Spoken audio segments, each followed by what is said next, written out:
la pépite.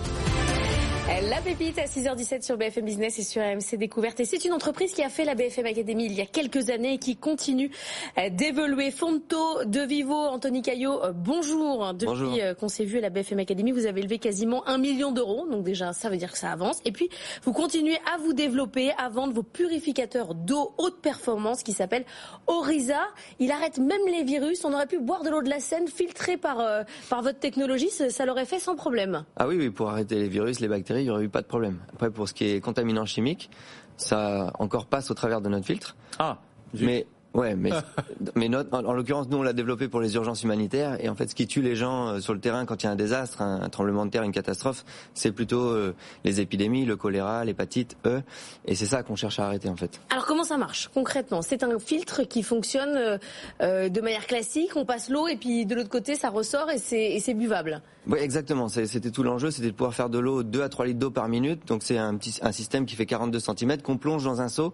On y met de l'eau sale qu'on récupère de surface, donc d'un puits, d'un lac, d'une rivière. Et par simple pression et pompage mécanique, ça va passer au travers de pores qui sont de 0,01 micron. Et ça va retenir tout ce qui est supérieur, donc les cystes, les protozoaires. Donc Oriza permet justement de garantir une eau salubre et c'est validé par l'OMS. Et c'est quoi alors ? Il y a plusieurs filtres, j'imagine, parce que les filtres de base, il y a quoi ? Il y a du charbon actif, on utilise ça souvent. Là, ça doit aller beaucoup plus loin, j'imagine. Il doit y avoir un système de breveté avec plein de filtres différents, non ? Exactement. C'est une haute technologie qui s'appelle l'ultrafiltration membranaire. On utilise ça pour faire de l'eau potable à Paris ou dans certaines villes françaises. C'est connu depuis longtemps. Et il n'y a pas de charbon actif. Là, ça passe au travers de pores qui sont petits. Il y a d'abord un pré-filtre et ensuite ce filtre d'ultrafiltration. Et on rajoutera le charbon actif après, justement, pour éliminer les contaminants chimiques qu'on est en train de développer. Alors, votre secteur dans lequel vous développez, évidemment, c'est l'humanitaire. Votre associé, il est au Sénégal. Qui achète ces pompes ? Ce sont des associations ? Ce sont les villes ? C'est qui ? Oui, au départ, on a co-conçu le produit avec les grandes ONG françaises. Donc, Oriza, ça a été développé avec Médecins sans frontières, la Croix-Rouge, Handicap. Ce sont elles, nos premières clientes, qui le déploient sur les théâtres humanitaires. Mais maintenant, en fait, on le vend aussi directement aux gouvernements étrangers des pays en développement. On a des programmes actuellement en Colombie, notamment avec des régions, des mairies, qui l'achètent directement pour le donner aux populations rurales, indigènes, et pour réduire cette brèche d'accès à l'eau potable.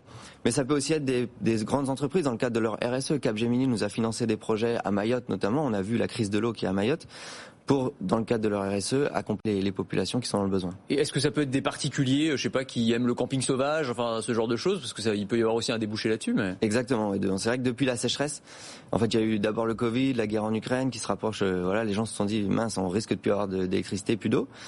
Et donc on a développé aussi le marché des particuliers en France. On vend sur notre boutique en ligne et dans les magasins de bricolage pour justement les gens qui l'achètent comme un extincteur de l'eau, en se disant demain s'il y a une coupure, c'était 1000 communes en France pendant la sécheresse qui ont été coupées.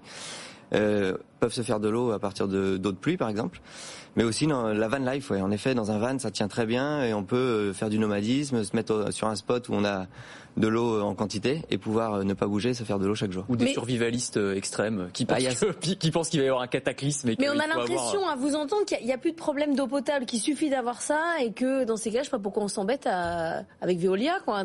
C'est-à-dire qu'on a l'impression qu'avec vous c'est facile. J'ai une rivière et le problème est réglé. Alors après, il faut quand même pomper tous les jours. Avec Veolia, vous ouvrez un robinet, vous avez l'eau et c'est quand même plus commode. Nous, l'intérêt, c'est de pouvoir être sur ce qui est off-grid, on va dire hors réseau, tout ce qui va être dans la ruralité et l'hyper-ruralité, là où en fait, déployer des solutions traditionnelles, conventionnelles avec des tuyaux, des pompes, des moteurs, c'est un non-sens économique et écologique et on ne pourra pas en fait résoudre l'objectif des Nations Unies qui est de dire d'ici 2030, il faut que tout le monde ait accès à l'eau potable avec ces solutions traditionnelles. Donc pour les villes et pour les périphéries, c'est Veolia, c'est Suez, c'est tout ça.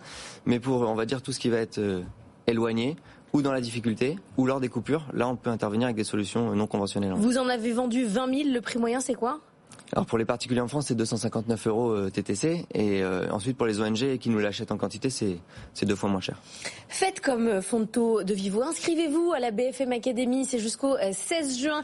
La BFM Academy revient, on vous attend sur bfmacademy.fr pour participer au concours et gagner 150 000 € de publicité sur nos antennes. Merci Anthony Caillot d'être venu nous voir, on parle intelligence artificielle.